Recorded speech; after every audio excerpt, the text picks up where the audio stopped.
Hai Assalamualaikum dan salam sejahtera. Nama saya Muhammad Aiman Hafiz bin Azman. Nombor metrik saya 280967.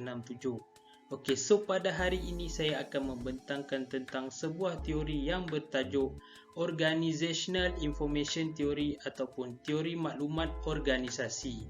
Di dalam teori ini mempunyai 4 konteks yang akan saya bentangkan. Konteks yang pertama ialah apakah yang dimaksudkan dengan teori ini, siapakah yang mencipta teori ini dan sejarah tentang teori ini. Untuk aspek yang kedua ialah apakah ciri-ciri perspektif yang ada pada teori ini. Untuk konteks yang ketiga ialah apakah idea utama teori ini dan prinsip yang ada pada teori ini. Dan yang terakhir adalah diagram pada teori ini dan penjelasan tentang diagram teori ini. So saya akan pergi kepada konteks yang pertama, iaitu apakah yang dimaksudkan dengan maklumat organisasi ini. Secara ringkasnya, teori maklumat organisasi ini merupakan satu rangka kerja teori yang kompleks, iaitu memberi tumpuan bagaimana sesebuah organisasi menggunakan maklumat sebagai asas untuk mereka mengekalkannya sebagai satu medium komunikasi. Seterusnya, siapakah yang mencipta teori ini? Individu yang mencipta teori ini bernama Carl E. Wick ataupun Carl Edward Wick. Beliau merupakan seorang ahli teori organisasi di Amerika Syarikat. Beliau juga merupakan profesor di Universiti terbilang Francis Likert di bawah Sekolah Perniagaan Ross di Universiti Michigan. Beliau juga lahir pada tahun 31 Oktober 1936.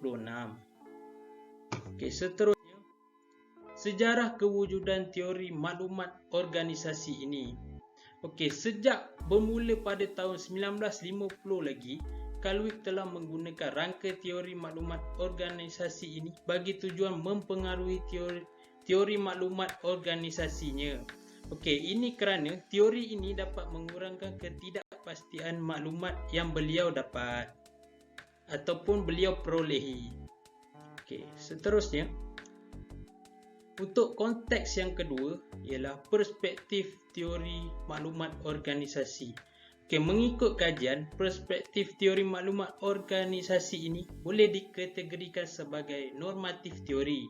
Ini kerana teori ini menunjukkan bahawa pentingnya nilai sosial untuk mendapatkan sesuatu maklumat serta memudahkan urusan sesuatu kerja seperti ciri-ciri yang ada pada normatif teori. Teori ini boleh dikaitkan dengan normatif teori. Untuk konteks yang ketiga ialah idea utama teori maklumat organisasi ini. Yang pertama adalah bagaimanakah organisasi ini mengumpul, menggunakan dan menguruskan maklumat.